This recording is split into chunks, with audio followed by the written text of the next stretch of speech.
¿Qué tal, compañeros de Revolución 3.0? Soy Esteban Martínez y les quiero platicar de un tema muy relevante que es el derecho humano a la consulta de los pueblos y las comunidades indígenas.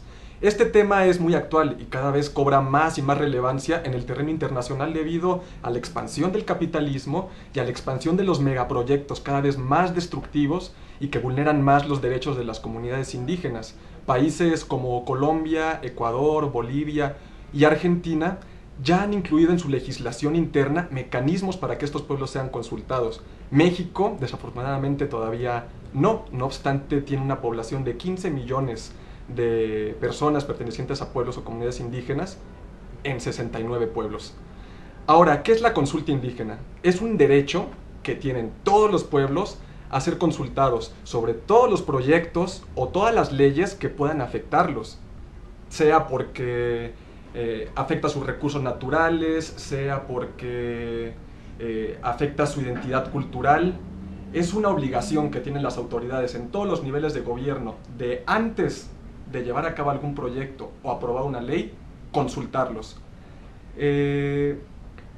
Nuestra Constitución, en el artículo 2, contempla de manera parcial este derecho a la consulta. Los acuerdos de San Andrés Larraínzar, como ustedes recordarán, no fueron respetados a cabalidad. Entonces, en la Constitución, en el artículo 2, apartado B, fracción 9, solamente se dice que los pueblos indígenas pueden ser consultados para efectos del Plan Nacional de Desarrollo. Ahora, cuando esto sucedió, partieron dos posturas. Unos decían que, a falta de reglamentación, los abogados tenían que irse e interpretar el derecho internacional, porque el derecho internacional de los derechos humanos tiene muchísimos instrumentos que hablan de este tema. Otros, más conservadores, dijeron que no. A falta de reglamentación, tiene que establecerse en cada una de las leyes un procedimiento específico para que esto pudiera suceder. Afortunadamente, después de la Reforma Constitucional de Derechos Humanos de 2011, ya podemos interpretar el derecho internacional para aplicarlo en nuestro derecho interno. Así que el derecho a la consulta ya tiene un nivel jerárquico constitucional y de derecho internacional. ¿Cuáles son los principios de la consulta indígena?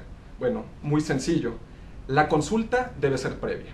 Esto es fundamental porque no podemos iniciar una obra o iniciar un proyecto o aprobar una ley y después preguntar. Tenemos que darle tiempo a las comunidades indígenas para que ellos consulten internamente si les conviene y participar en los estudios de impacto ambiental, de ser el caso. Segundo principio es que la consulta debe ser libre. Como dice, o como se puede entender fácilmente, libre quiere decir ausencia de coacción, intimidación o argucias que generalmente los gobiernos hacen para coaccionar el sentido de un voto en la consulta.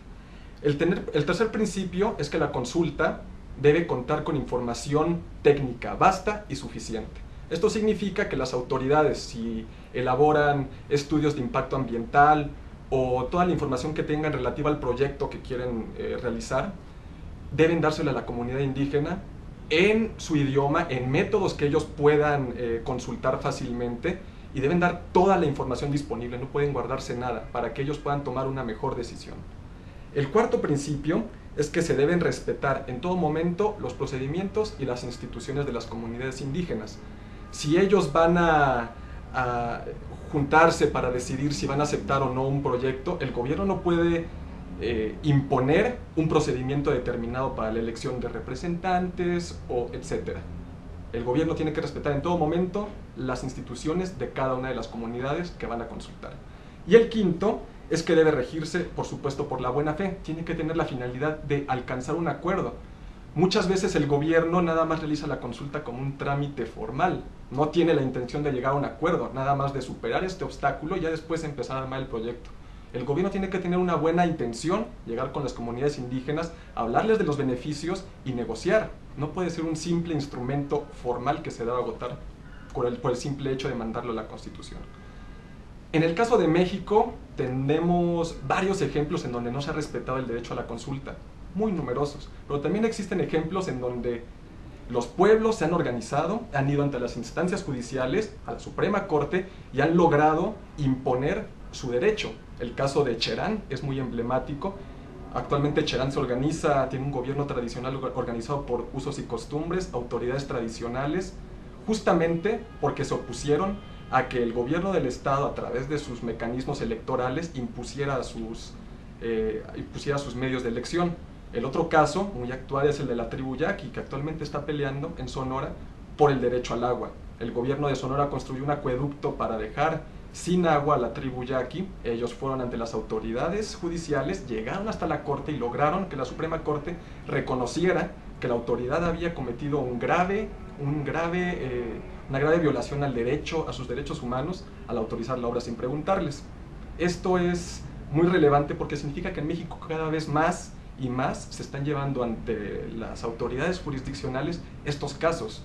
Muy relevante porque antes no lo hacían las comunidades por falta de información o por negligencia de las autoridades. Estos precedentes son importantes, sobre todo a la luz de la reforma energética. Recordemos que la expropiación, la servidumbre legal de hidrocarburos, podrá generar el desplazamiento de varias comunidades.